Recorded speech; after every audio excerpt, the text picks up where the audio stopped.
কল্পনা করুন এমন একটি জেল যেখান থেকে পালানো তো দূরের কথা, মরলেও বের হওয়া অসম্ভব বলা হতো। কিন্তু মাত্র 3 জন মানুষ শুধু চামচ, সাবান আর বুদ্ধি দিয়ে ভেঙে দিল সেই অসম্ভব দেয়াল। আজকের গল্প শুনলে আপনি বিশ্বাসই করতে পারবেন না মানুষের মস্তিষ্ক কতটা ভয়ঙ্কর হতে পারে।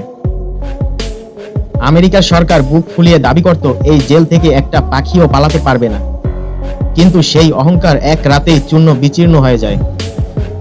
সান ফ্রান্সিসকো উপসাগরের মাঝখানে অবস্থিত ভয়ঙ্কর জেলটি হলো অ্যালকাট্রাজ প্যারিসন। এই জেলটি ছিল পানির মাঝখানে একদম আলাদা একটি দ্বীপে।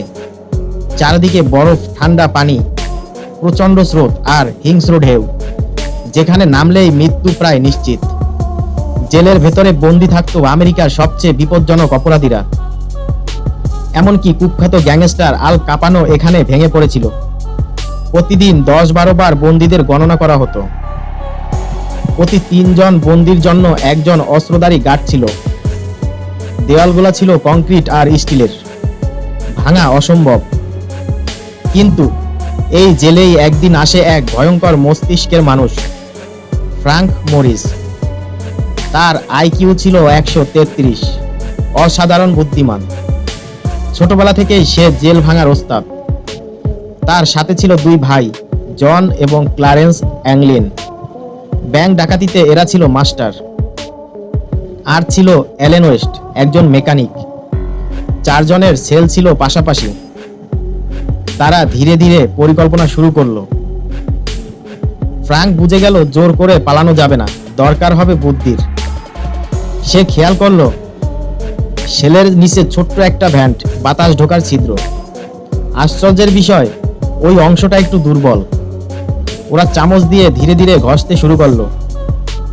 চামচ দিয়ে কংক্রিট ভাঙা শুনতে হাস্যকর, কিন্তু ওরা থামেনি। তারপর তারা একটা ডিভাইস বানায়, ভ্যাকুয়াম ক্লিনারের মোটর, গিটারের তার আর চামচ দিয়ে তৈরি এক ধরনের ড্রিল।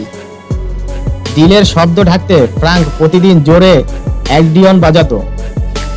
বাইরে সবাই ভাবতো সে গান বাজাচ্ছে, ভেতরে চলছিল জেল ভাঙা, গার্ডদের বোকা বানানো। সবচেয়ে বড় সমস্যা ছিল রাতের চেকিং। তাই তারা বানালো নকল মাথা, টয়লেট পেপার, সাবান আর কংক্রিটের গুঁড়া দিয়ে বানানো মাথা, তার উপর আসল চুল লাগানো। দূর থেকে দেখে একদম আসল মানুষের মতো লাগতো। রাতে বিছানায় ওই মাথা রেখে তারা পালানোর প্রস্তুতি। জেলের ভিতরেই তারা 50টির বেশি রেইনকোট জোগাড় করে বানায় একটি নৌকা।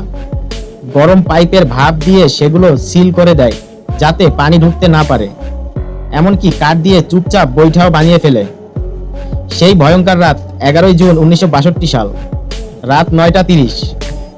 সব আলো নিভে গেছে। 3 জন, ফ্রাঙ্ক ও 2 ভাই, নকল মাথা রেখে সেল থেকে বেরিয়ে যায়।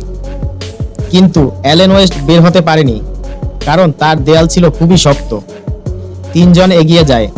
তারা পাইপ বেয়ে ছাদে ওঠে, গার্ডদের চোখ এড়িয়ে নিচে নামে, আর অবশেষে সমুদ্রের ধারে পৌঁছে যায়। সমুদ্রের পানি এতটা ঠান্ডা, স্পর্শ করলেই শরীর জমে যায়। তবুও তারা নৌকায় উঠে পড়ে। রাত 10:30। 3 জন অন্ধকার সমুদ্রে হারিয়ে যায়। পরদিন সকালে গার্ড এসে দেখে বিছানায় মানুষ, কিন্তু কাছে যেতেই মাথা গড়িয়ে পড়ে।